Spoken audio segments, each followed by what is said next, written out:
Let's get into it. 1, 2, 3.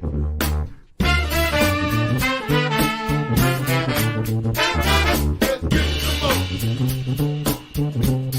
Have it in. Some more. Just get some more.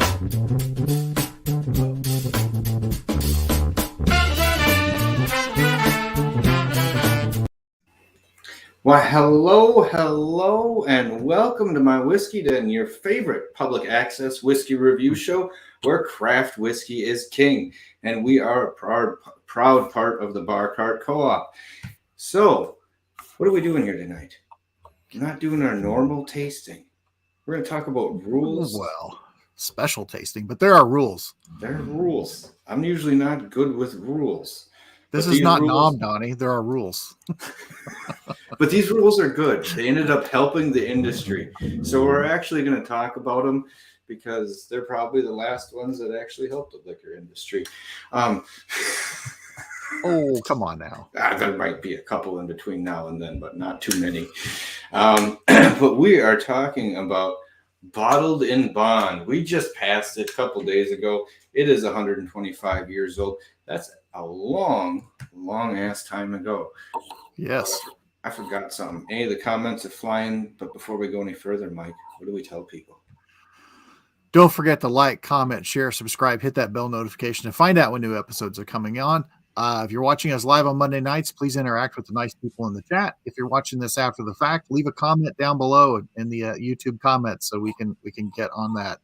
And yeah, we're missing somebody. We are missing someone. He had a rough day at work. Sounded like he got soaked to the bone and had a stuck corn auger that was the bane of his existence today. So he was he had some homesteader frontier stuff going on at work that was not pretty. So he's taking a deserved rest. Yeah, took a shower of whiskey and said to hell with us, and we respect that. Yeah. So we're down to a twosome tonight. You're going to have to handle it. Or maybe as we go forward, I will toss the link to the chat so we can bring someone in if someone wants to talk about Bottled in Bond whiskey. What the heck else? What are you starting with? What am I going to start with? I was trying to open this bottle of William Dalton that I won in the Distillers League Fantasy Football. Yeah, except that's not Bottled in Bond because that's a store pick. Oh, you said all of them were. This is actually... They are. Give me a second. All of French League releases are Bottled in Bond except for the single barrel picks. Just wait, this might still count. Well, it would count if it's 4 years. It's 4 years. It's over. So okay, I mean, it would technically count if it's over 4 years. Fine, then you know what? Fuck it. It doesn't fit the rules. All right, fine. Right off the bat, teaching you what not to do. Leopold Brothers, straight bourbon, Bottled in Bond, 5-year-old, 50% ABV. That's where Patty B is starting today. All right. Mike, where are you starting? I'm doing a Chattanooga Bottled in Bond from the fall. This is my first open of it.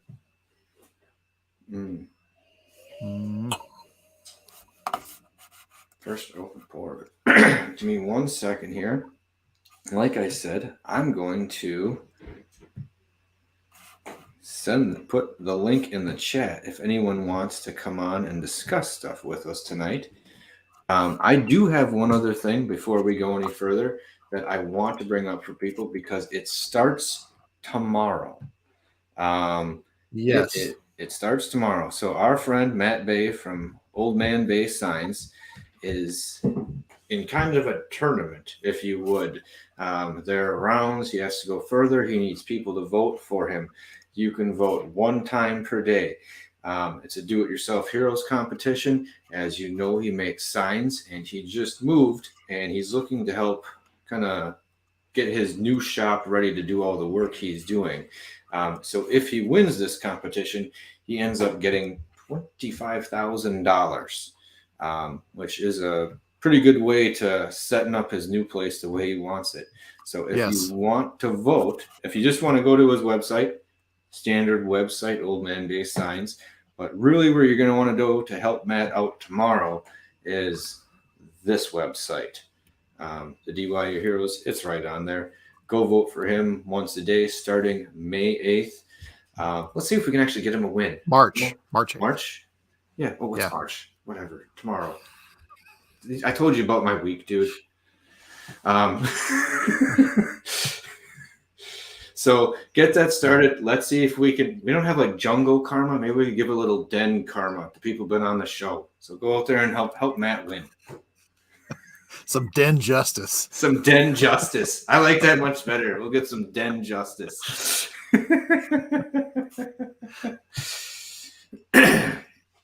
All right. Ooh, this actually smells really nice on the nose. Let's spin around here.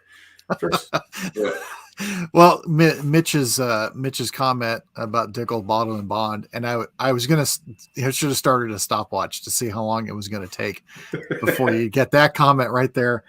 I read that like Dr. Seuss. I know, so did I.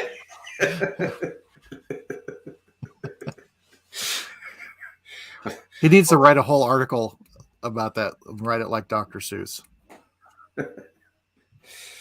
All right, here. So I'm gonna bring up this little graphic here. Kind of the main things about being bottled and bond. After you kind of break it down, and most of us know this, is that it has to be aged for at least 4 years. I believe in a single. I don't know if you can move it. I think it has to be in the same rick house. Bottled at exactly 100 proof, produced at one single distillery, and all of the distilling has to be done in one season. Pretty standard, but actually was a very, very important thing due to quality control prior to that point. Quality control. Well, how would you phrase it, Mike? Just say people were getting screwed and getting sick just because what the rectifiers. I mean, pretty much anyone who's tuning in live already knows all the rules because we are a small mighty group of nerds. But yeah, all the unsavory things that the rectifiers were doing. But then the other thing that's also was also interesting was just the fact that people that were not blending whiskey but making straight whiskey, it benefited them because they're like, hey, we got straight whiskey that's pretty good, and we need to differentiate ourselves also. Yes, people are getting sick, battery acid or spit, everything else that they could dredge up there and throw in there. That's one thing, but for them to use that act to differentiate themselves as we are good straight whiskey, that was pretty important. Kind of reminds me of that time period where people were stealing watermelons. So the farmers would poison certain watermelons, but then they'd forget which watermelons they poisoned. And then they would actually eat them themselves, or their family would, on accident. So sometimes you shoot yourself in the foot. But Tim brings up another nice point. I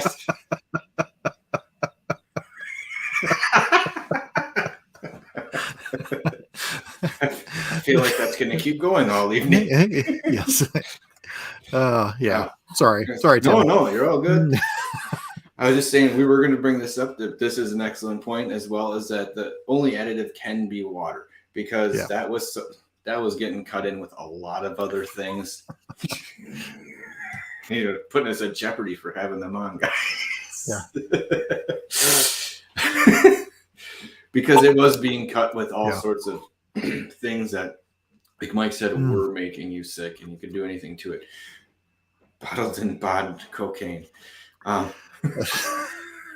See, Kevin single-handedly taken out my chance of talking to Nicole Austin, but that's okay.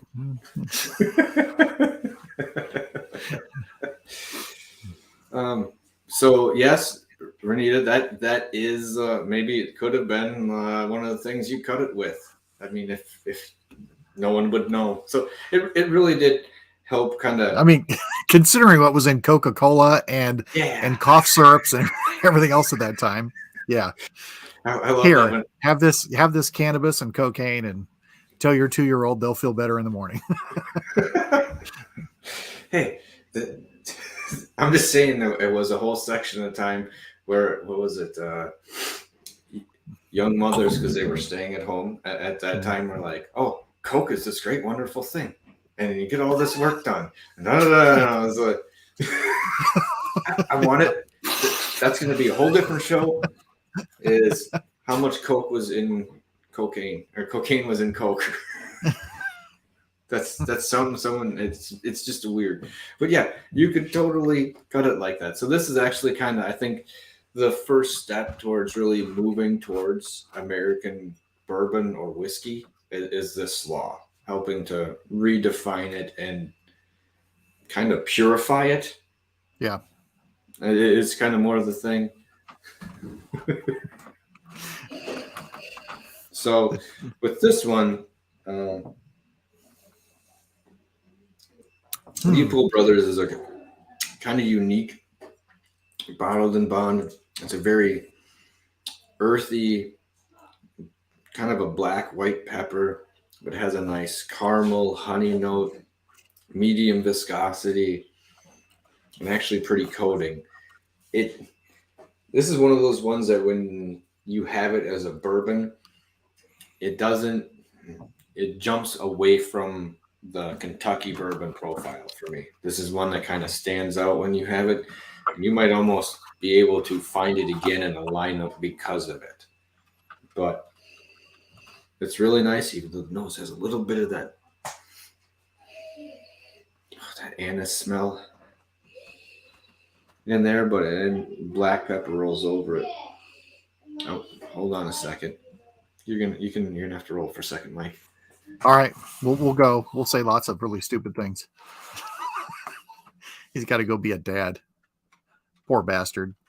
Anyway, this Chattanooga is really interesting. I have not had this bottled and bond prior to tonight. There's the familiarity of Chattanooga with the malt, but what's really interesting and on the palate, there's like a candy and coconut that I'm getting on the palate that I've not gotten on other Chattanooga. This is the first thing I've had to drink tonight. Didn't have anything spicy or anything like that. So I poured another little bit of it so I can hit it again. But that first one's what I wrote down, but it was really nice. I haven't had a Chattanooga I didn't like. I know you've had different experience. I'm same way with, but I've liked some stuff from them. It's not like I just had, like I said, like a bad bottle. Like same way as I felt with that Old Elk Weeded. I feel like I just, I had a bad bottle. That happens every now and then. You definitely had a bad bottle of that. Thank you. I just mean that, there's a progression sometimes. And as long as I see that happening as I go through it, or that doesn't happen quite frequently, I'm usually not upset. Like when we had Widow Jane, like I said, every time I've had them, it seems like they have gotten progressively better, even though it may just be the blending and finally releasing their own stuff. But it's like they have gotten better and better over the years once I've had them. So, that's usually the trajectory I look for. Okay. I'm going to go down my line. Oh, he has a lineup. I'm trying to start getting prepared and putting the stuff I'm going to have behind me. This is the new release of Stumpy's bottled and bond wheat whiskey. Yeah. Okay. I'm going to go with you on that one. I've been sharing. This is bottle one. I've been sharing this a lot with people and preaching the goodness of the Stumpy's bottle and bond. I have a bottle of that coming, right? Yes. Okay. Then I don't feel bad. Yes. A little part in this right now. No, yeah, dump it all. You got it. You got a bottle coming. I was a little nervous there. That's a toy. That's a toy cork. It was. That was a lot. Toy like a toiger. All right. Smells like gold. Sorry. I love gold. It does.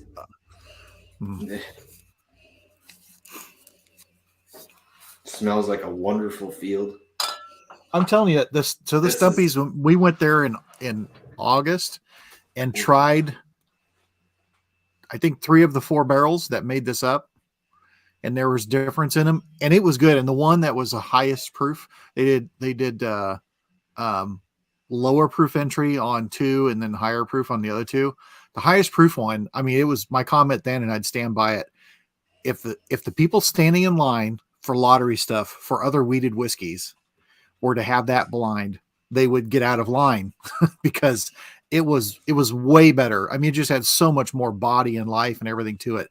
And I was worried when it's like, now he's going to turn these into the bottled in bond. But because of the lower entry proof of the other bottles, he really didn't have to proof it down that much.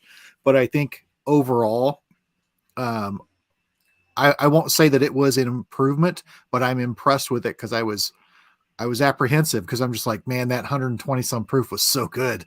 It was really, really good. But this bottled in bond is super good. Yeah. Kind of flavor explosion for 50% in my mind. Yeah. Like a lot of times I think you're getting at least 8 points higher before you start getting, I don't know. It's bulky, man. It's bulky for a 4-year whiskey. Yeah. And the nose isn't aggressive, but it's coming at you. It's like you're surrounded by it. Tim, I would agree with you on Bernheim. There's something about it that it's just different. Maybe Mitch knows what that is, but there's something different about it amongst weeded. Yeah.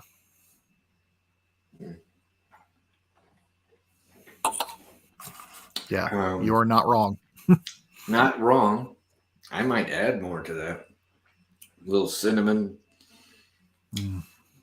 little white pepper and black pepper. Just a nice light little burn. But that apple pie, it's just, I can't figure out. I almost want to say it's got a little different. Is it whole wheat? I don't know. So what it reminds me of, not 100%, but like if you went, if you're traveling, you stop and you go to some small diner in a small town and you're like, I'm going to try their pie. This is that diner apple pie. Like an apple fritter with caramel on top. Oh, that's good too. Apple fritter with caramel on top. I like the apple. That's why. Yeah, because I'm getting that darker brown sugar note. It's really, really sticking around. Ooh. Yeah, that's like really last good. Week, all of a sudden, when I had to start jumping on me, I didn't even realize it. I'm gonna get this one ready. The Rieger 6-year-old bottle in bond. Oh, well, I have that too. I can go get that. Oh, do you now? Dude, I was hiding it. Some of these things I was hiding for maybe an event where if we had an event, we'd have some bottles for people to come try. So I'll see if I can hold out. Because I know that's a damn good rye. And this one is it is a good rye. Riegers did actually release on Friday. I do like Riegers. I like what they're doing. I like the company. I like that during the pandemic they kept everybody employed. But as someone who grew up in Iowa and I'm an Iowa State fan, the rye they released is called Chalk Rye.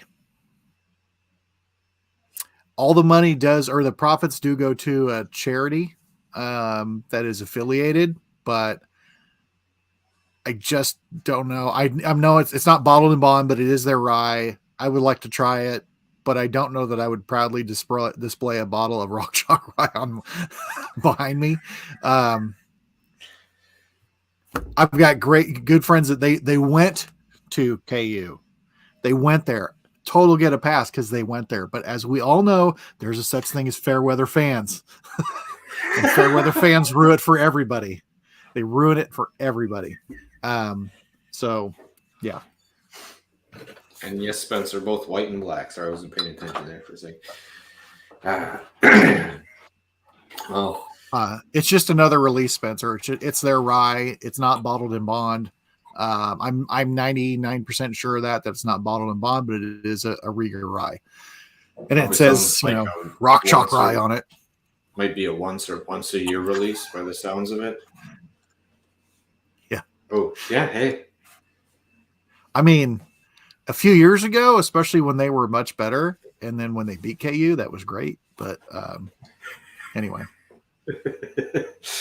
I'm also a Big 8 fan, not a Big 12 fan. So there's that.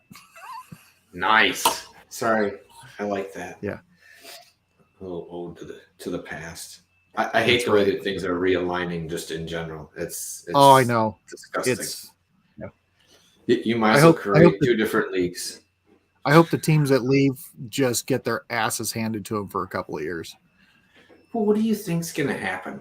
I mean, you leave yours where you're very good, and you go to a conference where at best in most years you might finish third because of what else is in there, and you're going to finish. I mean, it has to be a money grab because it is not prestige, and it's not the chance of winning shit because you're going to get your asses handed to you.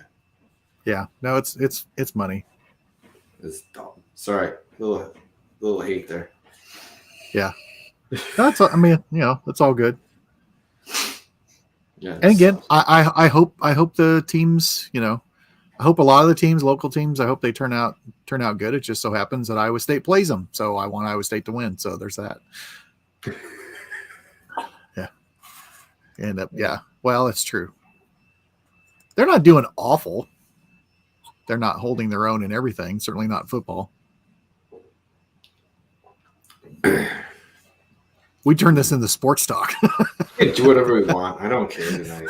We're going to be all over the place. We need to yell into the microphone and have douchey nicknames now. Okay, I can handle this.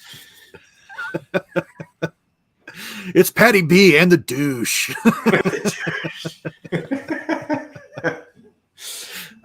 Talking to you about sports talk this evening. Sports ball. How do you feel about Aaron Rodgers leaving Green Bay? I think it should happen. Yeah, they should shave his head before he goes. And since we're doing this, and I don't care, why in the fuck would you care where he wants to go? I say ship him to the Jets like you did Favre. Fuck him. Favre. Hey, and who wants him? Because there's not a team that has a quarterback taking up over 13% of the cap space that wins a Super Bowl. Guess what $50 million is? It means you don't win a fucking Super Bowl. Yeah. Anyone want to see what Tom Brady did to win 7? I don't even talk about that son of a bitch. He took I think at most like 20 million. He kisses his children on the mouth for more than 2 seconds. That's fucked up. Okay, that's fucked up. I'm just talking about how all anybody needs to know. There's video evidence of him kissing his children for more than 2 seconds on the mouth. And he wears Uggs, okay? So there's 2 things that are creepy. You ruined my argument about winning a Super Bowl with Uggs. I don't know how you did that. But but all I'm saying is if you want to win a Super Bowl and you're a really good quarterback, take 25 million. Let you get a good line. Fucking stupid. Take bonus money. You're at that age. Take bonus money. Yeah. You finally got a defense that has 2 or 3 people you need to sign. You could actually be good next year, but you know what? You want another 20 for yourself. Fuck off. Go get 3 first-round picks and kiss my ass. Exactly. Sorry. It's all right. Sorry. So back to Rieger's Rye. It's really good. If you can find it, if you are lucky and you can find the Rieger's Red Label, good luck. It's really freaking good. It made the unfortunate decision to come out last year when there was a lot of really, really, really good rye that came out.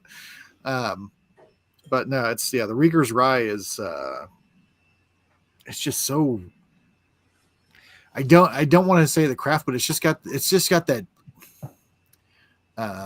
dense baked goods, to it, to the nose, and it's got there's a sweetness to it, and it's not the offensive rye. It's not, well, dare I say, MGP rye that people are very used to. It's not that.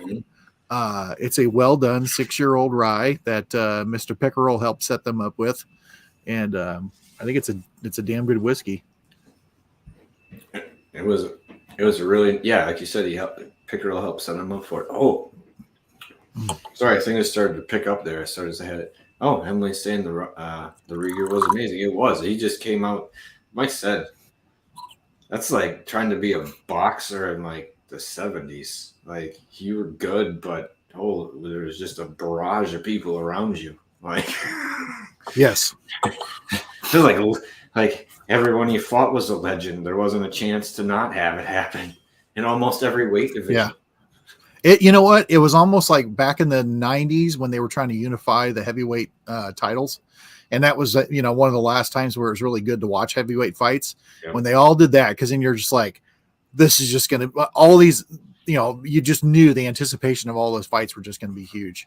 Well, and that meant you wanted to win too, not like this. Yeah. Oh, I want to win, but it's like, no, if I knock people out on this, I got a chance to make my mark in history. So yeah, and that was also prime Tyson, who was so much fun to watch. It was just like unleash him. Even if some of the guys that Don King was setting up, I don't care who, I would have been scared shitless. Don King ruined boxing. I hate it. Yes. He's one of those people, if you could go back in history and you could get rid of it, Don King's one of them. I think he ruined Mike Tyson too, but. Well, he did clear it. Well, I think Mike Tyson was ruined when he was a kid. He was kind of brought back, and then Don King just destroyed him. But he, his mentor D'Amato died, but what was his trainer? Rooney stayed with him and everything, but Don King got his mitts in him, and I think he just got his head going, and yeah, that was bad. He didn't know who his friend was, who wasn't. He's like, and his money just disappeared, and he had control over his accounts. Ridiculous. Yeah. Yeah, he's a piece of shit. Sorry. So yeah, to answer Kevin, I honestly, out of those, I mean, I'd honestly would have to go with Old Granddad or Evan Williams because I can go get it whenever I want, and I think that's one of the beauties of a lot of bargain whiskey. Because if you want a bargain whiskey, you should be able to get it wherever you want. However, I do like the Dant and the JTS Brown. But what's weird is Old Granddad bonded. I can usually get it. I can always get Evan Williams. And we were talking before the show because I had gotten a couple extra bottles when whoever the first person that announced it last year or whatever is like, oh, this is the most quiet whiskey. And then prices jumped up like $10 immediately around me. And I was like, you gotta be kidding me. This is $13. And now it's like $23. It was stupid. So I grabbed, when I saw it for like around 13 again, I grabbed 2 just because I thought, well, they're going to screw it up. And I can get 3 of those. The Durant I can't, but the other 3 I can. And I gotta say, probably. What did you go with, Mike? I know it wasn't on the end. There was Evan Williams, Leaper's Fork. Granddad. Leaper's Fork bottle and bottle. Oh, for my choice, yeah. But I'm going Leaper's Fork for this. I'd probably lead Old Granddad, but JTS Brown is fine for. It's hard for a $9.99 whiskey. I mean, that's hard to beat. That's when you're talking $2 or $3 and it's 20% of the cost. It's weighing things differently. So JTS Brown does come in pretty high for the price point. It's hard to argue. And I didn't go back because I know Mitch is still in here. If Mitch ever said anything about the Bernheim? No, maybe he's not. Maybe he's. There's got to be more people than NDS than Tim and I that think it's a little. I don't. I've only had it once. I didn't like it. So it was It was just. Trying to think of a good way to say it. I mean, it was just like, I don't know. It was like sticking your face in a hay bale. Mm-hmm. I mean, it was just really dusty barn, but not good. But I haven't had it for a long time, and it just wasn't my thing. Cool. Tim brings up one as bottled in bond that I enjoy is the Old Fitzgerald bottled in bond, where you can't get them quite all the time. But one of my favorite whiskeys was the 13-year-old bottled in bond that I had, and I know it goes against the whole craft thing on the show, but that thing was amazing. Man, I had that, and that was just so nicely complex, and it just put you in the mood, sometimes alcohol doesn't do that. It kind of locked, it clicked out everything else that was going on and was like, oh man, this is great. And And I still have 2 ounces of it hidden. I am not breaking it out now because that is like, that's like bedtime whiskey someday when it's all coming to an end. Like, I remember this. I guess the NDA's over. And another thing. Well, that would make sense due to the speed of what they were doing with it. Yeah, when you're talking about the volume, and I remember when we went there, he kept using the phrase, "This is all about scale," and the output. It's like, yeah. All right. No. This Leaper's Fork, man.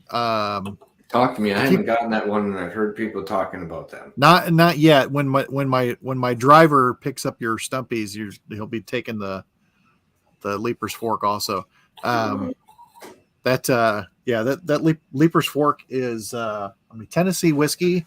I think Kevin has had a couple of theirs, but this is their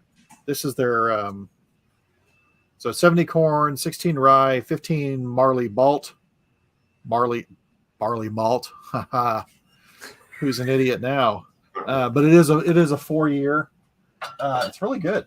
I like it. It was we were all enjoying it at the Stumpies gathering too.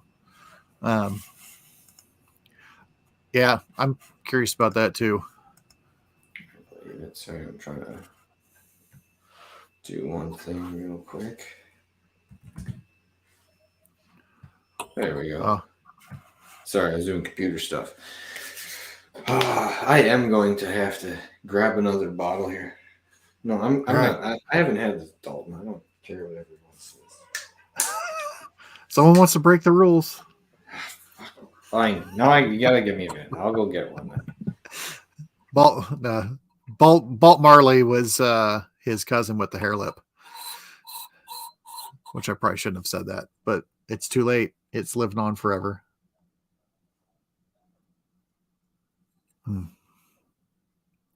Yeah, Leaper's Fork. That was a really, really, really happy accident coming into that. I highly recommend finding those. I think there's a rye also. Say Kevin would know because I think Kevin's been around it. But yeah, it's very well made, really nice body to the whiskey too, which I like that a lot. It's not if I said here's a Tennessee whiskey, I don't think you would guess this as a quote Tennessee whiskey.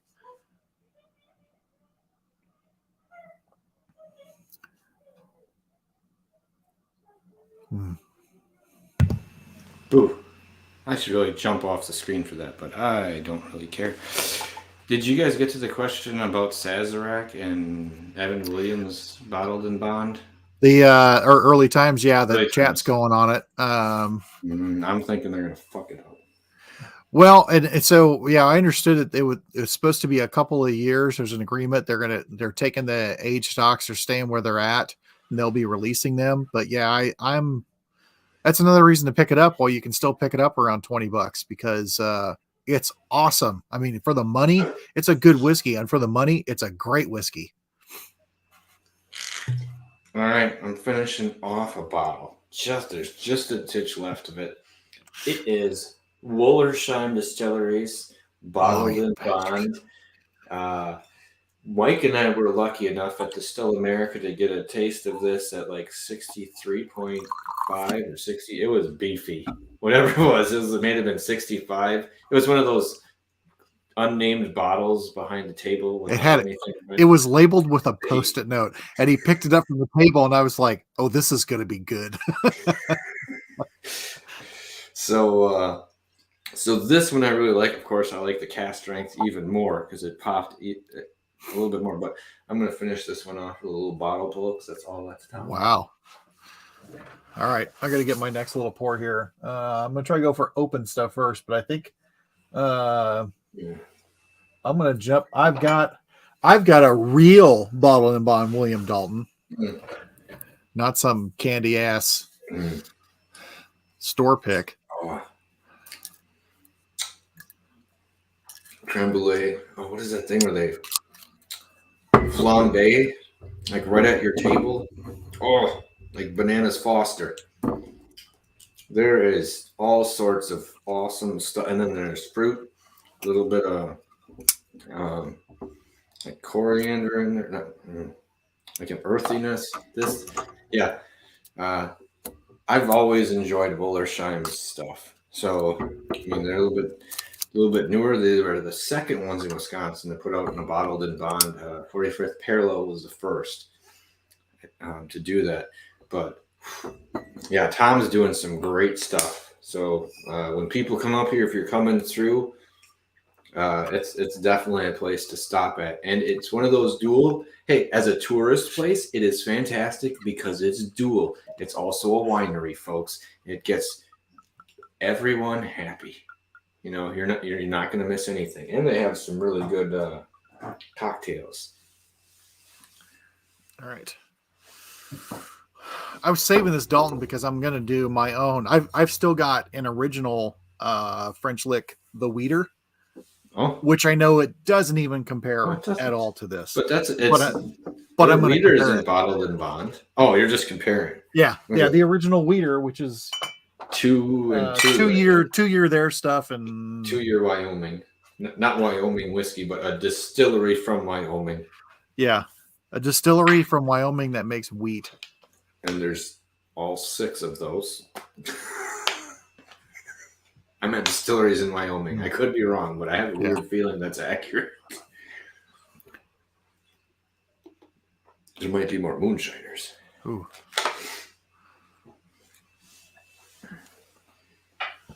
Speaking of moonshiners, it's now on streaming and everything else, but our friend Kelly, her episode of Moonshiners Master Distiller was 2 weeks ago.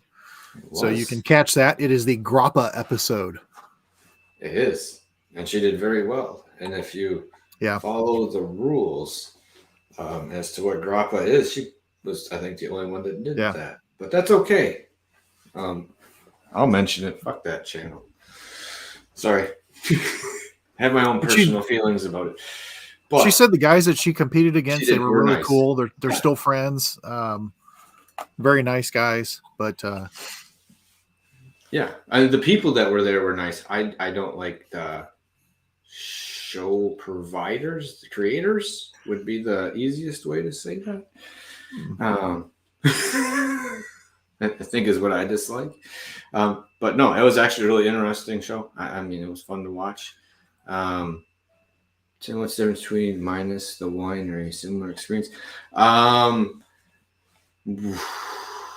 was kind of. They both have a really nice restaurant. Different flavors though. I was gonna say I know 3-4 years ago, when Mike and I were talking with them, they already had like 5,000 barrels laid down back then at Driftless Glen. We're moving up the ranks, and they have a few more releases, and just where it's aged also has a little different effect on it, I think, in my opinion. Sorry. Oh, look at that. Yeah. Ben's a guest. Definitely stop over there and check that out. All right. So I'm going to break out the whore. Since this counts, I guess.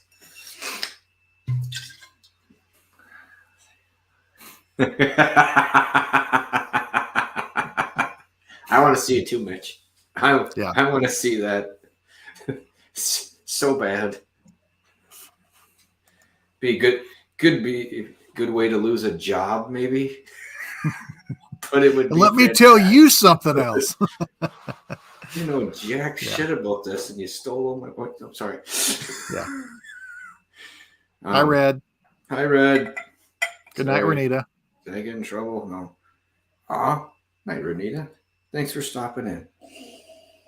Oh, wait, before you go, next Monday, Richard, we're starting our bartender series.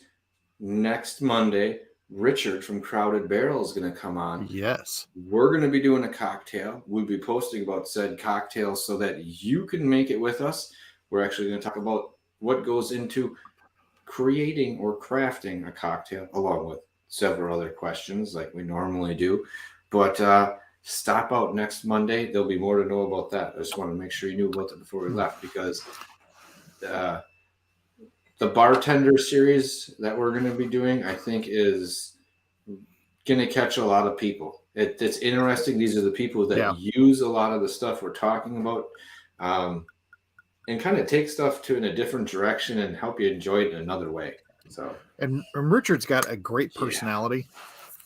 Sounds like I'm trying to fix him up with you. He's got a great personality. No, really, he's really funny. No, but Richard's got a really great personality. He's got a lot of bartending experience, and I think he's going to be very entertaining.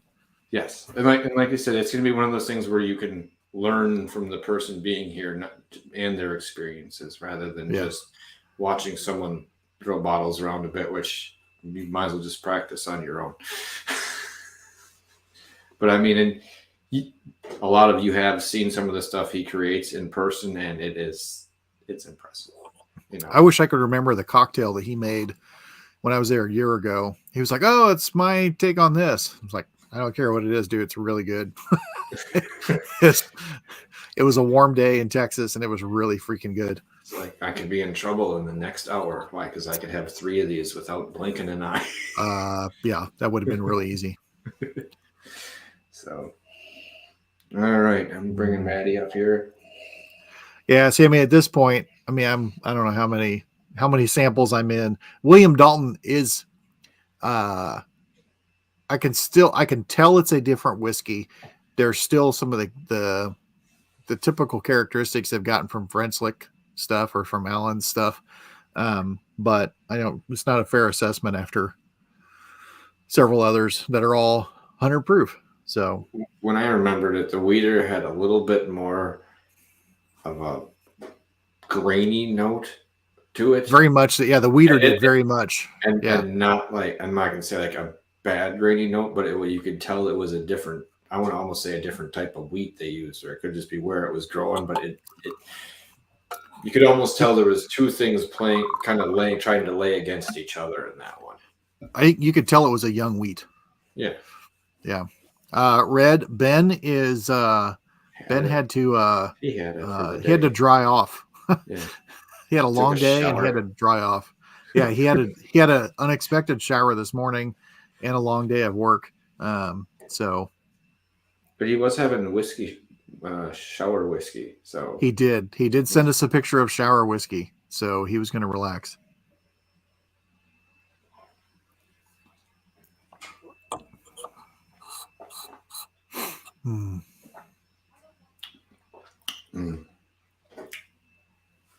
Manny has just a nice little peppery, spicy punch on the back end of it to get you moving. And you kind of slowed down by all the nice, warm, soft, velvety feels. And then all starts kicking around, getting exciting. Maddie just kicks the damn door open every time she comes in.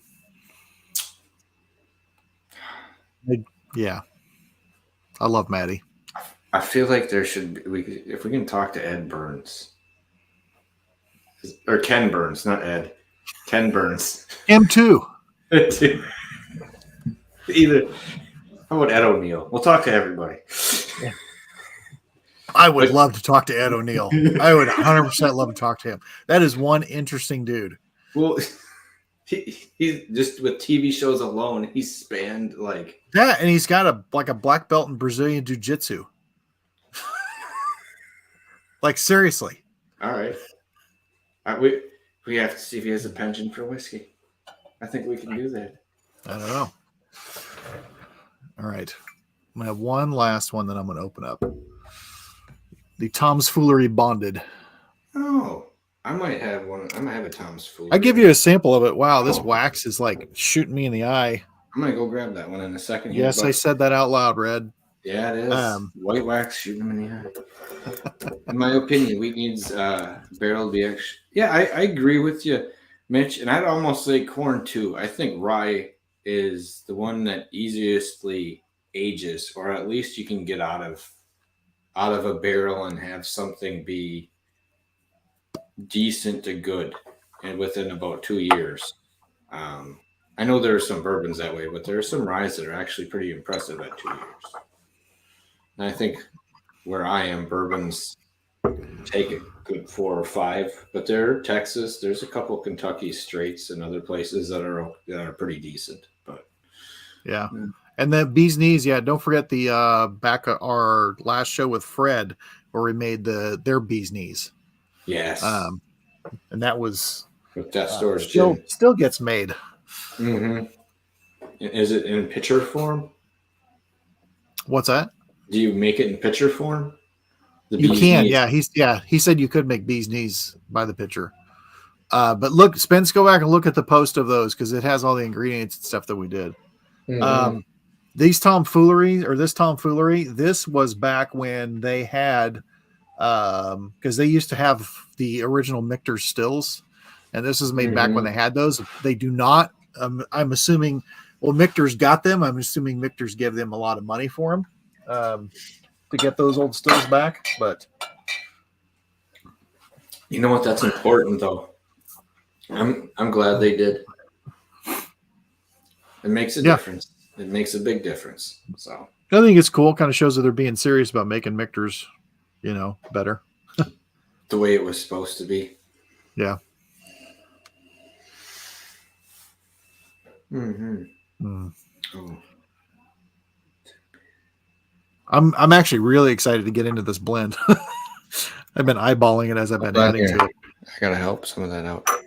You know what? I'm gonna go get the Tom's Foolery just because I got them. Okay. I'll be right back. All right. And I did with all the extra ingredients that we had from leftover from the cocktails with Fred, the elderflower liqueur. I made hot toddy and used the elderflower liqueur in the hot toddy, and it was good. I prefer the high proof rye in it or a high rye whiskey in my hot toddy, but the elderflower, it was kind of like, oh, this is appropriate for 10 o'clock in the morning.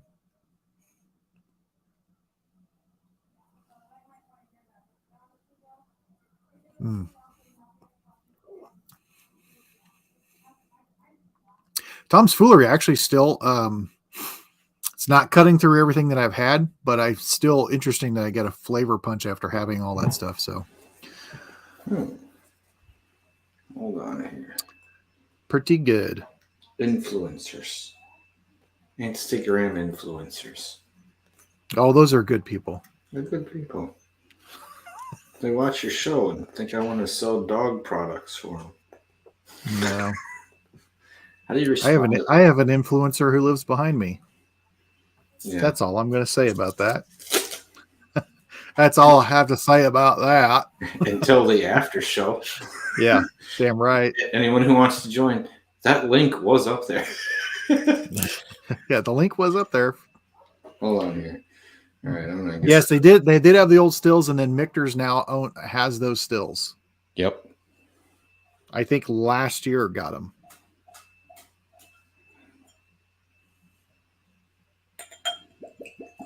What I'm curious about with Michter's is where they are getting all of their 20-year and stuff. Where's all that? Where's it all from?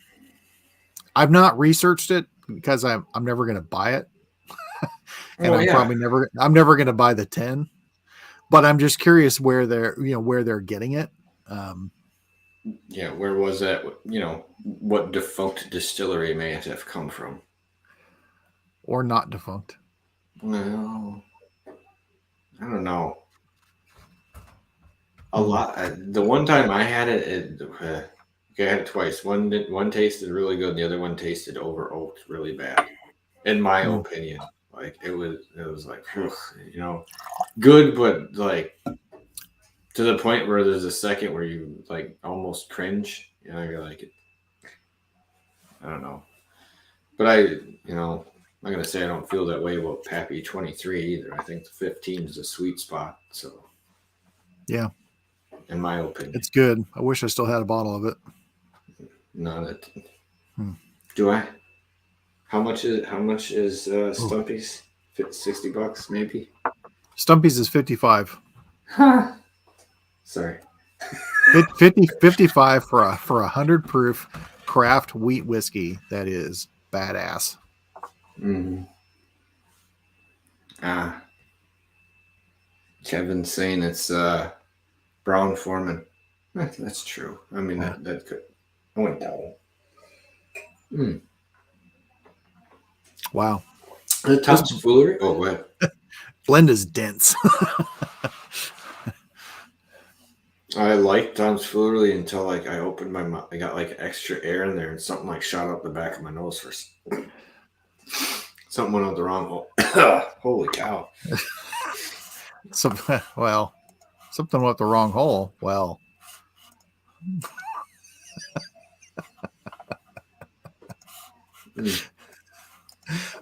Just one thing went up the wrong hole. No, I don't like that.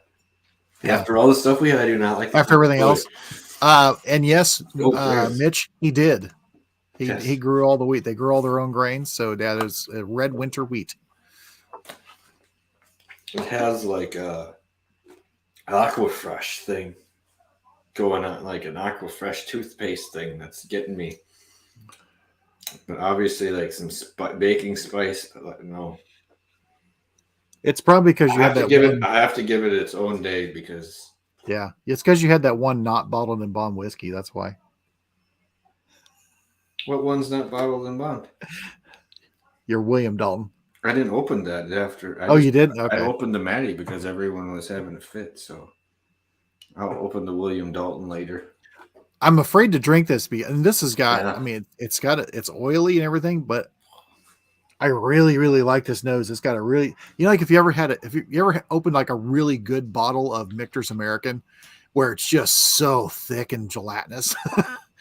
This has that nose to it where it's just like a really, really dense nose, and I'm afraid that it's not going to carry over.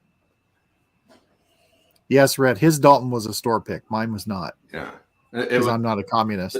Yeah, it's the one I won from you in the Distillers Football League. It's beautiful. He says I can't open it. It's fucking. I have to wait. Next year there'll be an expanse of that. I won't be moving during the football season. There'll be more activity.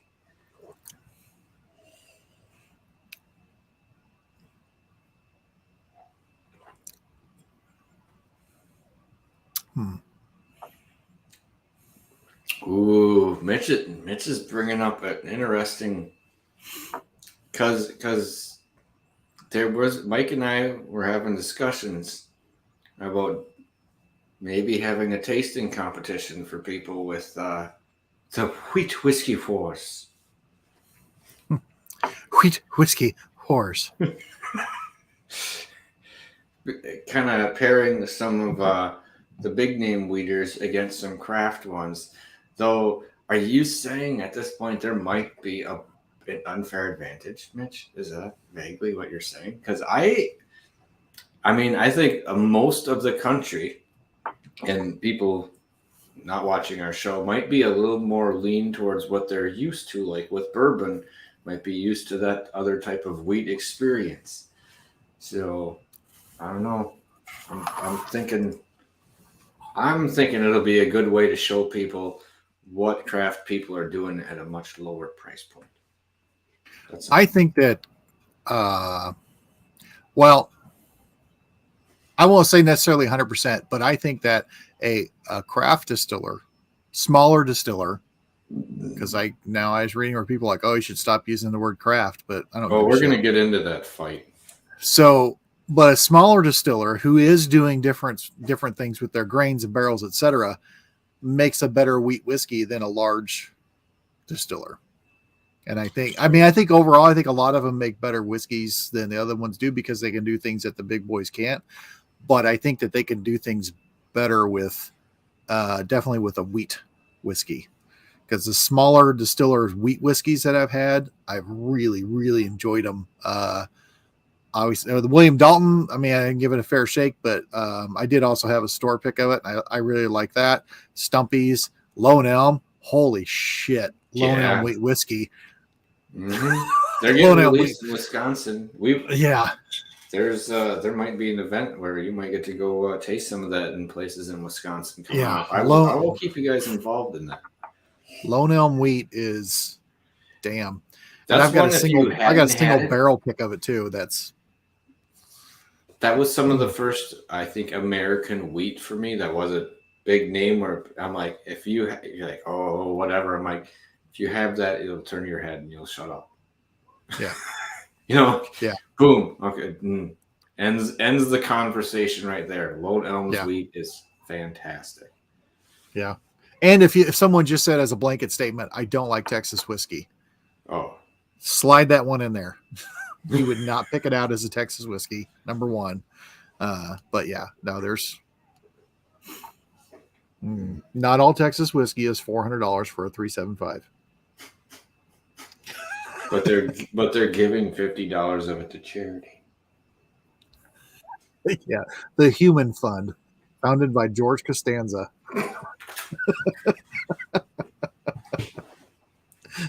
Fucker. Wow. I really had to hold that one in. Wow, that almost came out. Oh.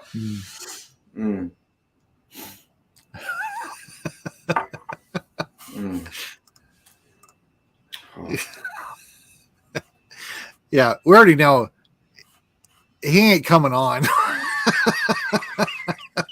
because we have opinions. And I'm not meaning to be. It's a blatant open one, and I mean maybe someday. No, I don't think so, man. I don't feel like we would jive as personalities, and I don't want to be. Based on every interview that I've heard and everything else, I don't want you. I don't want to sit and listen to you tell me how great you are. And that's just I just find it off-putting. And also looking at what they charge for their whiskeys and stuff, like no, I don't think so. I've had whiskeys that I liked, but I would never say that it's the greatest stuff I've ever had or that it's worth the money that's being asked for it. Yeah, it's just not. I've said that, and I said that about a Wisconsin whiskey recently in the past couple of years, and I'll be honest, that whiskey has lowered its prices. Even on its special releases, it has come down. And I'm happy about that because I think more people will give it a try. Yeah. And again, the only way to prove it, you got a whiskey that is that expensive. I'm not buying it. I'm not the audience for it. But so I'm not going to, with my own money, prove myself wrong. And I'm not asking to get anything for free because I don't care. And we don't. I'm just saying, just based on all this, I don't know. I'll call it superficial, but just based on all that and being on the outside, I have no interest. It's not anything that it makes me. It's like, oh, I really want to get more into this. I don't. It'd be a pain in the ass for me to get into it. I'll try stuff, but I'm certainly not. I'm not going to line up for 5 hours. To go buy something for $350 for a 375 or whatever stupid thing is. No, because that gets bullshit, and that gets okay. That and this is the whole thing gets into the level of what you can get for it, because you can easily get for that price a Parliament P-Funk and 21-year-old and have money and have 100 left over to spend on something else. Bullshit. Fuck that. Sorry. I mean, do you know how fucking mind-blowing that 375? I mean, it would have to be orgasmic on the spot. Yeah. And again, I know people who've got it. I know people who like it, and that's fine. But I'm looking at this where just based on 2 distilleries, I've got one where between everything that I've read, listened to, and I've listened to a lot of interviews and everything with that distillery and the output coming out of there, the money that they're charging for that. And I'm looking at north part of Texas and Denison and looking at the output and the attitude and the family that's producing that stuff. There's absolutely no comparison. There's no comparison to it. Mm-hmm. And I just, it's just, again, it's not my thing. I mean, we're all entitled to our opinion. If you love it, that's great. Not my thing. And love it. And maybe it is absolutely fantastic, but I just, Yeah. I stand by my statement. I mean, that's half the plane ticket to some place, if not more than a plane ticket someplace. I mean, yeah. You got to really be good if you think your stuff is that. Yeah. I want to do the math. Are you getting on? You're not there, but I mean, you're getting. Oh, you're not near like Louis the 14th or so. But you know what I mean? Like you're getting on the. No, I know what you mean. And again, it's like it's we can't get some of the stuff that people are lining up for, and we're not going to get it. So, you could say that that's not fair because we don't have that to compare to, but we're not going to go after that. We're not going to stand in line for that stuff. But you look at comparatively whiskeys. I'll compare it to the whiskeys coming out of Iron Root. I think it'd be very hard pressed to say that it's better and that it justifies the cost. You go down, to down south of Denison, you go to Waco. We had Gabe on last week, and that's like Willy Wonka's factory. It's just like, what can we do? Let's do this. And they might not all be hits as far as everybody's concerned, but I guarantee you every damn thing that I've had from them has been interesting as hell. And they're pushing the envelope. Oh yeah, they're pushing the envelope with what they're doing. Now it sounds like they're starting to pull back, but because like for decades you've just been like leaning on that edge of like pushing the edge of like what's insane. And I'll go further south. I'll go down to Ranger Creek. Yeah. So okay. So I was thinking about this earlier when I was looking through my bottled and bond stuff, and I was like, you know what's weird? I don't have any bottled and bond Texas stuff. But then I thought, do I want bottled and bond Texas stuff? Because of them not being restricted by that, they are allowed to do stuff and bring out more of their character in the proof. And I think the proof is a big thing. And what some of them are being able to take with the proof and what they're doing with the, they can't do the age. Now, Iron Root, if anyone's going to make an old Texas whiskey, that's gonna have a lot of character and not be over oaked, it's going to be Iron Root first. I think Ranger Creek with Josh is going to be right behind. I think I do think a bottled and bond coming out of Ranger Creek would probably be really freaking good. But I think Iron Root, because with Iron Root, it's already going to the bigger barrels too. The proof is part of it though with Iron Root. Well, and it is because they're not restricting it by anything except for their own imagination. Whereas I could see Ranger Creek doing it because of the type of whiskey that Ranger Creek is making. I think Ranger Creek can do a bottled and bond and come away with it being excellent and not losing its Texas flavor. Oh, and that's a whole different thing. That 107 is a whole. That Ranger Creek 107. I mean, you're talking about orgasmic whiskey. Holy crap! Was amazing. I'm gonna get in contact with Josh. I might have to make a San Antonio trip. People, there's a couple that thing is going to be in the fight for some whiskeys of the year. I already know it. I've heard people say it. So, and that was last year before it came out. So, it's And let's see what I want to go back. So yeah, Red made this comment: 6 bishops or 375. So our well, I mean, I know him. I don't, whatever. But Brad Leclerc is up in Canada. I think his assessment was looking at it, comparing everything to an Ardbeg 10. Is it looking at like buying something? Is this worth 6 Ardbeg 10s? Which I think is a great way to assess something. It's like, I could buy 6 Ardbeg 10s. Is this worth 6 Ardbeg 10s? And it might be. And again, the only way to prove it would be to have it. I'm not asking for it. But I'm just saying, you cannot tell me that is that good, that it commands that price. And Brad has bought some whiskey that is insane. 15 Ardbeg 10s. Or 20 Ardbeg 10s. Because he can. And that's cool. Dream cask, like when it was like 22, a few 4 or 5 years ago, and there was an Ardbeg like 8. I forget what it was. It was It did melt your knees. Oh, yeah. No, I mean, some and again, some things which just saying when you're comparing, like he has had, the top of the top. So when he's comparing whatever to Ardbeg 10, you get I feel you're getting a fair assessment. This coming from him who's like, yeah. We're gonna do this at some point coming up. But when I was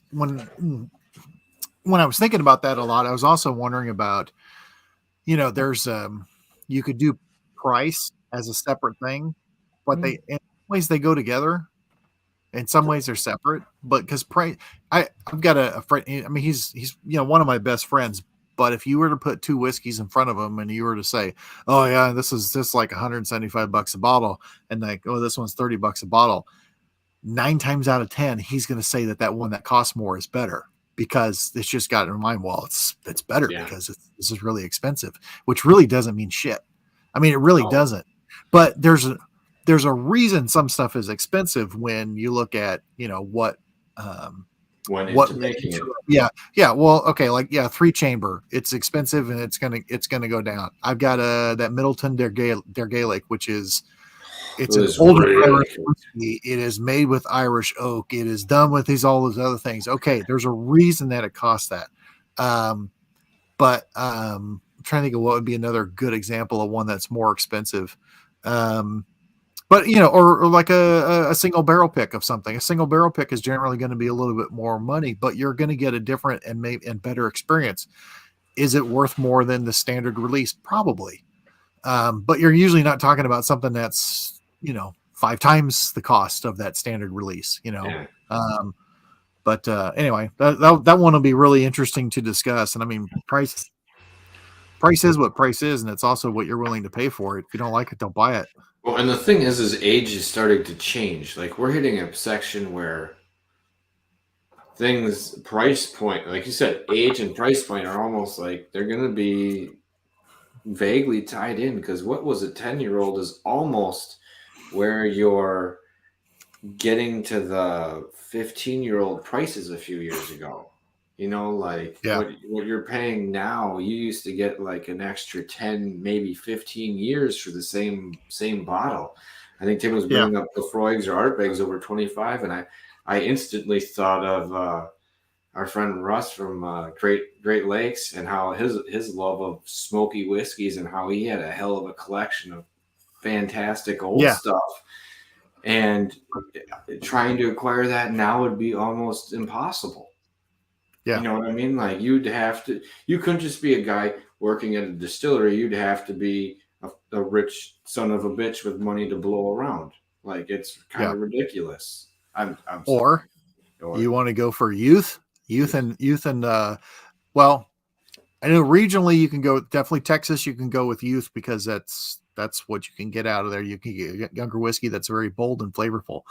Right out of Kentucky, Limestone Branch single barrel pick of rye.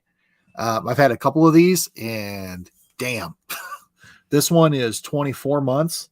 It's a young rye. It's not expensive, and holy crap, is it good?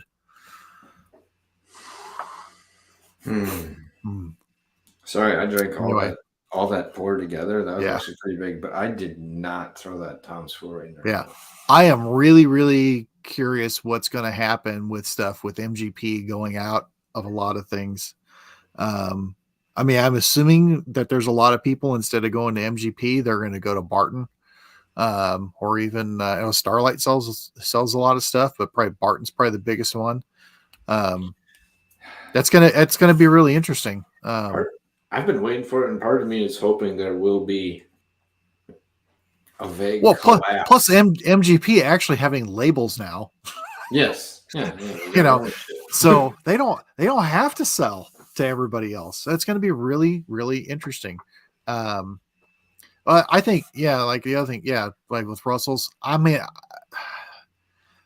I really want to tour that place. I love Wild Turkey. I like all their stuff, but I think that they kind of have their own thing there, and they really are controlling their own stuff. I think they can do that for a while. And they did when they first came up with the product, they actually had such a big overstock of what they had. I think they've done a very good job of managing its sense. So actually, I think some of the Russells will be around for a while. Now going up in price is a whole different story, but I think they've actually done a pretty good job of keeping up with that. Even, man, it was at the point where they were like, what are we going to do with this? We're going to dump it. Yeah. And that's how Russell's came along. If you did like a matrix that was like price versus flavor versus everything else, Russell's Reserve single barrel picks would probably kick everybody's butt. Because those are killer, and they're like, you know, $50-$55. Mm-hmm. Oh yeah, store picks and stuff are fantastic. Awesome. Yeah. That's one of those ones that's like, I think when I was younger, I don't know if Wild Turkey changed its formula, but I had only had basic Wild Turkey in college, and I did not think very highly of it. I did not think very highly of Jameson, and I still kind of don't. The base version. Yeah. But do you have some 101 for the price point? Oh, it's hard to beat for one of the best. 101 and Rare Breed, man. Those are two that keep on hand. And then the whole Russell's lineup, I'm like, that's pretty. I'm like, you can get something from there, and you're probably going to enjoy it, you know, or it's going to be something that is likable by a lot of people. You know, it's going to hit a wide spectrum when you get it as the rye, rather than being a little bit narrower. Sorry, I missed that. This would be a good one to talk about for some, maybe even definitely a whole night about single barrel picks, because there's some of them, the way that some of the distilleries have changed it for certain reasons about doing the single barrel picks, but they've screwed people over. And there was, you know, one of our past guests in my favorite place to eat besides Kevin's house, when I'm in Kentucky, is Bourbon's Bistro. All the years that they supported, you know, when bourbon was lean and everything else, and then Four Roses is just like, and at that point, taking up 4 barrels a year. Yeah, Four Roses saying, yeah, we're not going to give you any picks because we're giving them to these other people. Screw them. I have a theory on this, and we're over, so I don't give a shit. So here's the deal: is you have an entire different generation of employees coming into the industry that do not know or respect what happened before it, because they care about their bottom numbers. Yeah. And so these younger people don't give a shit and don't care about it. And I love that a bunch of YouTube channels, everyone's doing barrel picks and stuff. Love it. Fantastic. But that's why some of the people who are supporting it and dragging bourbon through its shittiest times don't have shit.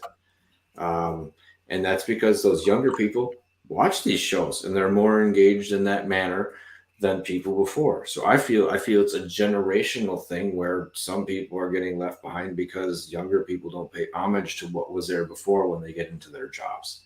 You know, they don't have an older salesperson being like, okay, put an asterisk next to this guy and this guy's name. They've been saving our ass for a long goddamn time. We do something. You know, and if that gets through, and I'm sure people hear about it, and I know they did, and you don't. I love Four Roses, and that hurt a little bit. You know what I mean? Yeah. No, I mean, but the sad thing is there's it's all over the place. Yeah, there's a lot of that going on, and also we saw a talk without stirring anything up, but somebody who is large talking about their barrel picks and their support of craft and saying, oh, I support craft because I've done single barrel picks of craft whiskey. And that was their way of saying that they, you know, that's how they support craft. It's like, oh no, you're not a champion of craft whiskey or smaller distillers just because you found something to line your pocket. That does not make you a champion of anything. That makes you a capitalist. And that's fine.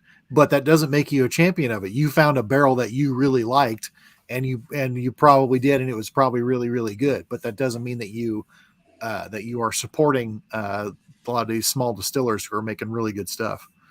Kevin,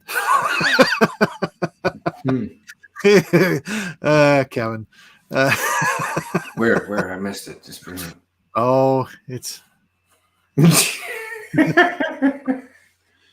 yeah. I've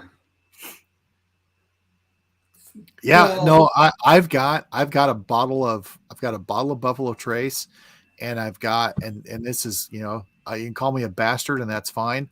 I've got a bottle of Buffalo Trace, and I've got 175 of Weller that are just sitting back there for somebody who can't get it, and they really want to get it, and so it's sitting off around the corner off the side. So someone's like, I really can't get it, I really want it. That's fine, because it's not worth anyone sweating over it. I'm not going to drink it. So yeah, it's used to be easy and attainable.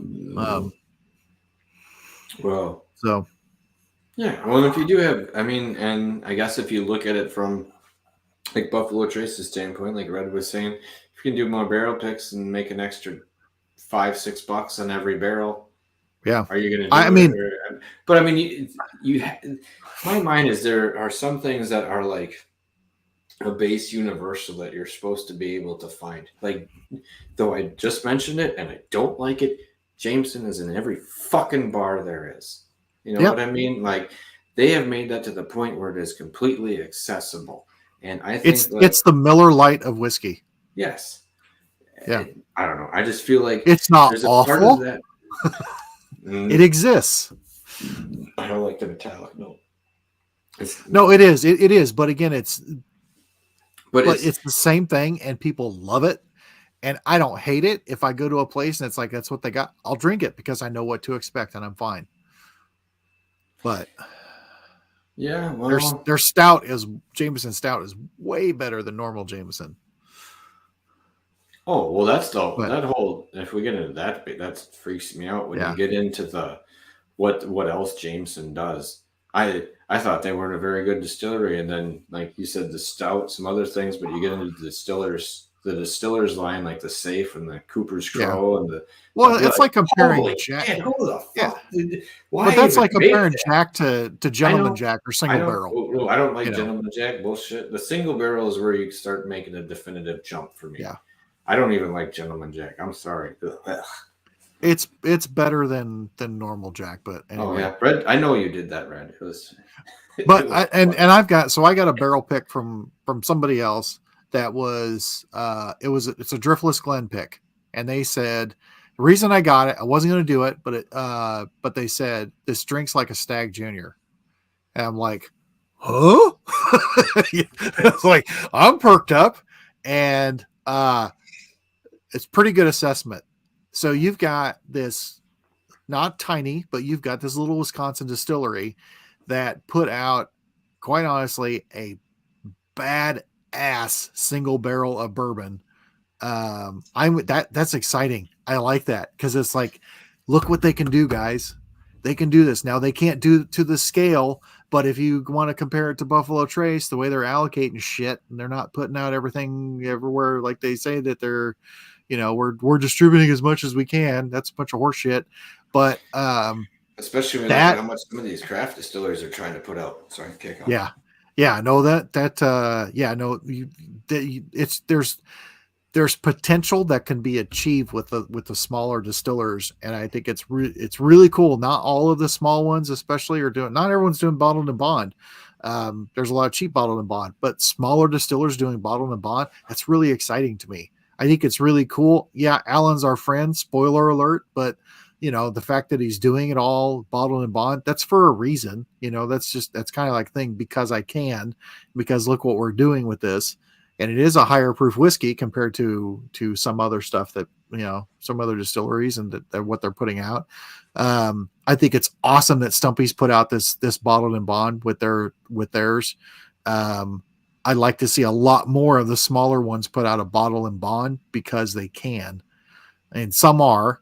Well, some may already be that. They may already be doing that. You know what I mean? Well, most likely, like Blonde Brothers. They did, but they're like, yeah, we are, but we're not putting it on there because we're not. It is, and it qualifies for all of it. But that's great that they're doing it. I mean, it's like you've unlocked an achievement, but it's like you've ticked all these boxes of stuff which means that you should be considered along with the everyone big guy else. Yeah. And I think Bombars is having a 7-year-old release this year, if I saw that correctly. Yeah. So if you get a chance to pop in on that, I would. So I think when we had it, they were around the 5-year-ish when we had them on. And now they're closer to 7, and I think that would be a tremendous jump in the barrels. Because I think with Wisconsin, I think once you get to 5 is when you start getting interesting, and beyond is when you start getting this really neat complexity, and them being not too far south from here. I think they're probably in that ballpark. Yeah. So that's 7.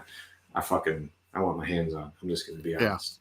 And, one thing also, past guest and, I'm a customer, Sealbox being able to get more of these smaller whiskeys and a lot of bottled and bond stuff to people that you can't get somewhere else.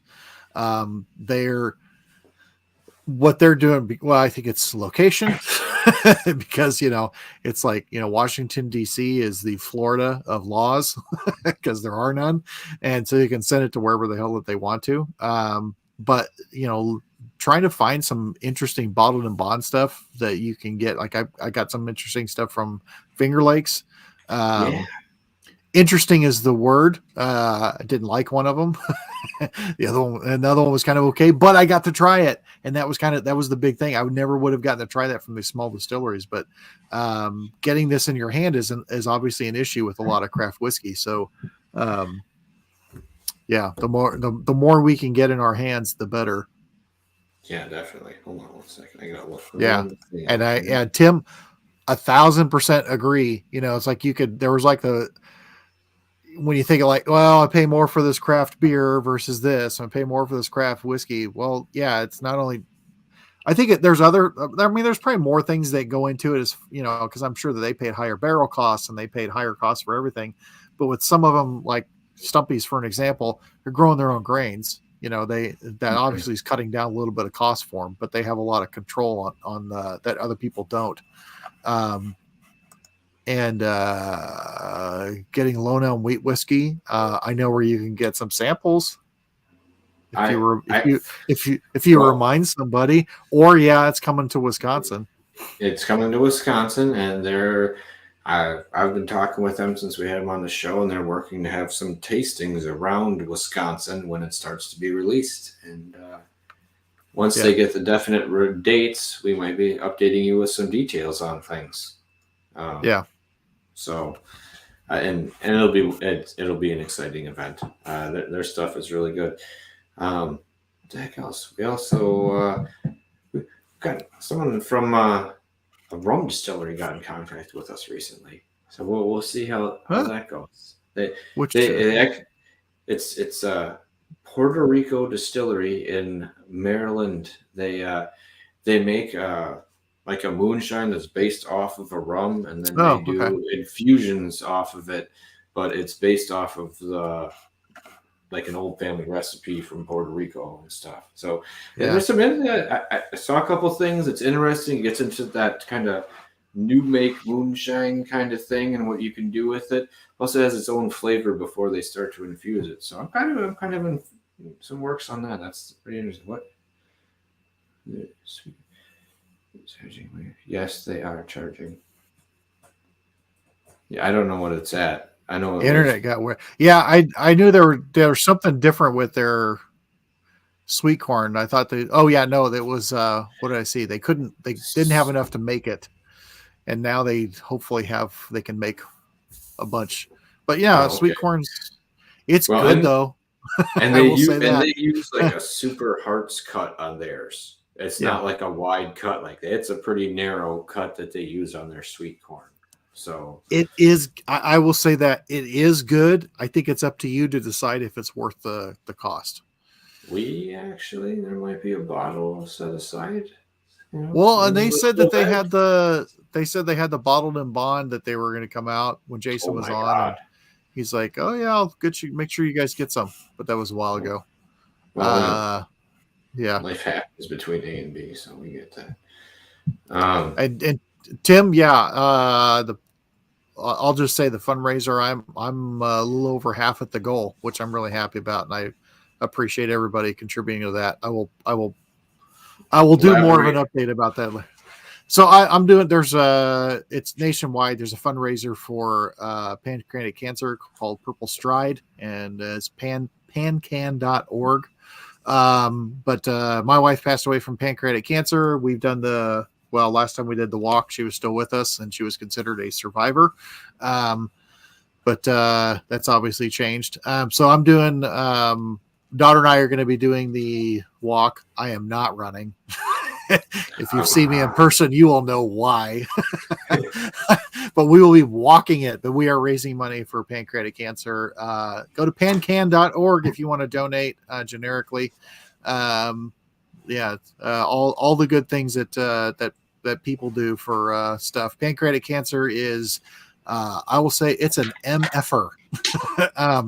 When several years ago when we went, they were excited because the survival percentage jumped from like 5% to 9%, and so they were really excited about that. That tells you how nasty it is. So anyway, yeah, pancan.org, or if that's not your thing, go donate to something else that helps research and helps people out. So exactly. All right. That was a nice bottled and Bondi. I'm feeling a good buzz from all these bottled and Bondi. And mellow corn. I killed my mellow corn. I need to get another one. I love mellow corn. Mellow corn is so good. 14-year-old mellow corn just sounds like, I feel like too many people are going to jump on the bandwagon right now. I want to know how much of this there is. I'm like, you people were shit talking mellow corn for the last 15 years. I know. You don't get a chance at a bottle. Fuck you. I've been saying that's pretty decent for what it is. You know what I mean? And Mike's got a special. He seems excited. Excuse me. I gotta make sure I got something here. What, at the end? Yeah, I had to. We should do an old school bottle pull. Oh, okay. Hold on. I might as well do it with Stumpies. Hold on here. Spencer, go find mellow corn.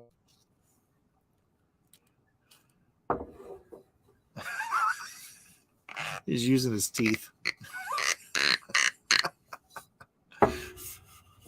I'll put that off. I can't get that off. It's on there. All right, I only got one. I mean, here's the thing. This Stumpies, I've opened this thing a lot. It's been seen a lot of use. It's seen a lot of sharing. Listen to this sucker. That sounds like a J. Henry one where it's like, it is. It's fight the damn thing off. Like a toiger. Are you digging into that Dalton? I can't get the damn cap off right now because that's happening later. I can't get it.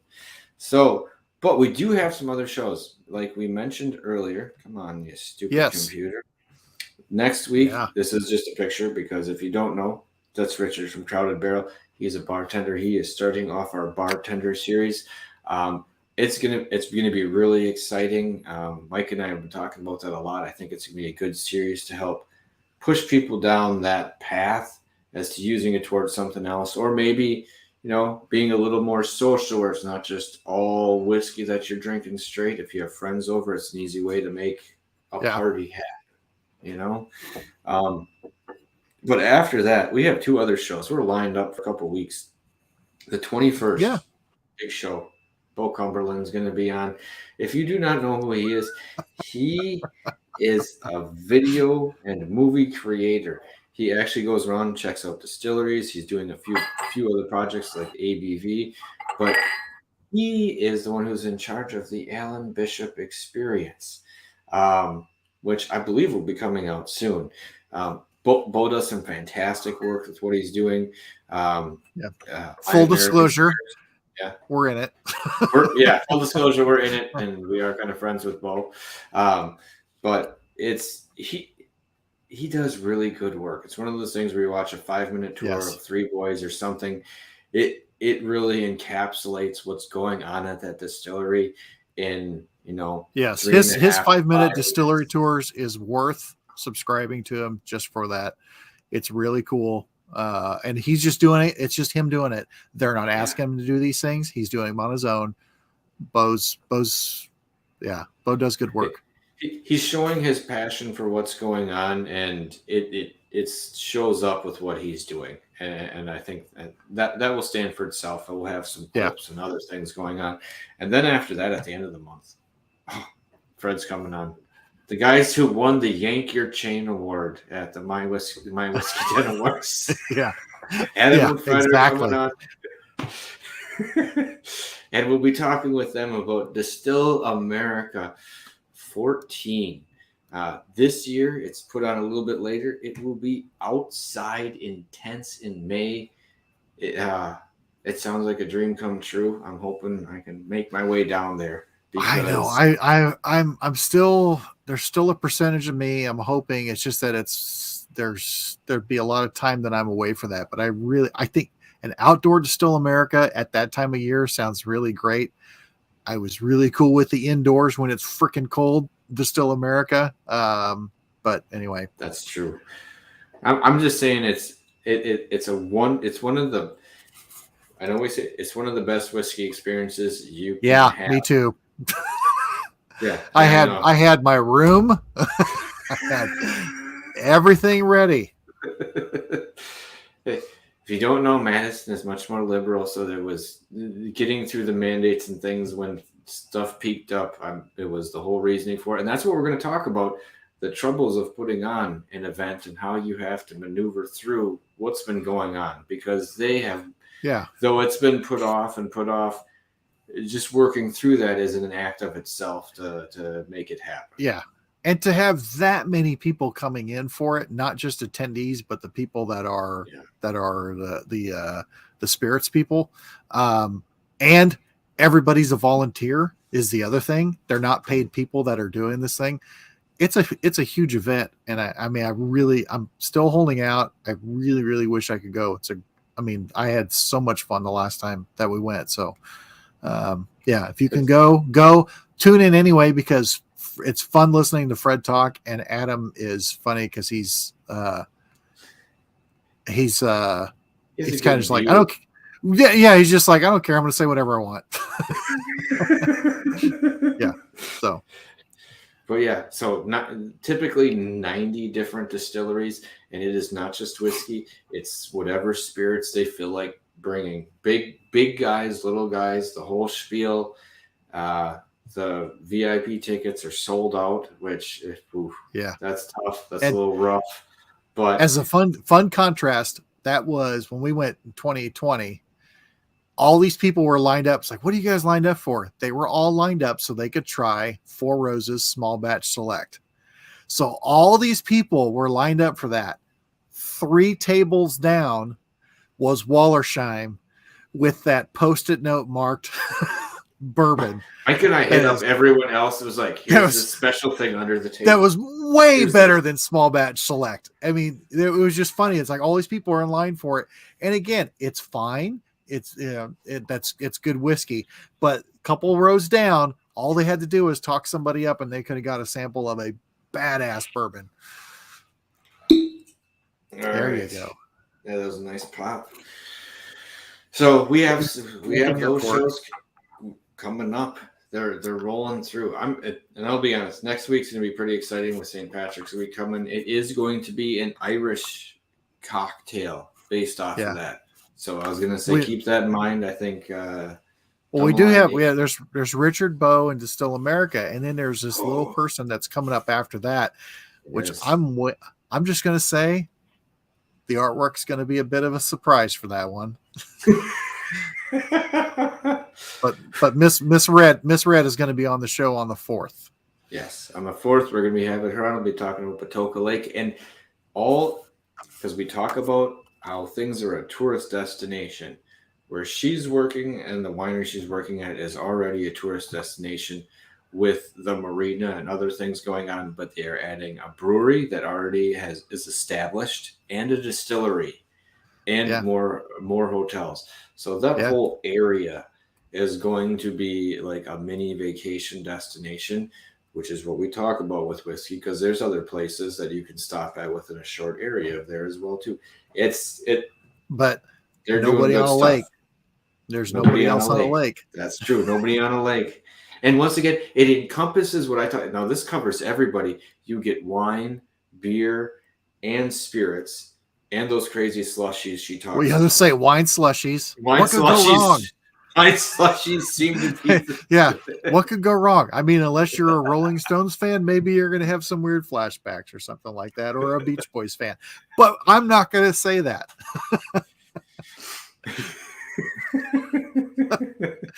But no, I'm really looking forward to that with Red. That'll be fun.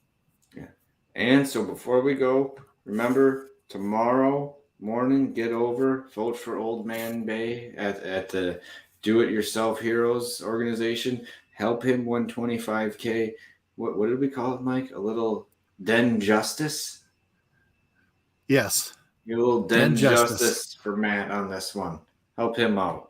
So, all right, we bottle pulling this thing. I got my stumpy out.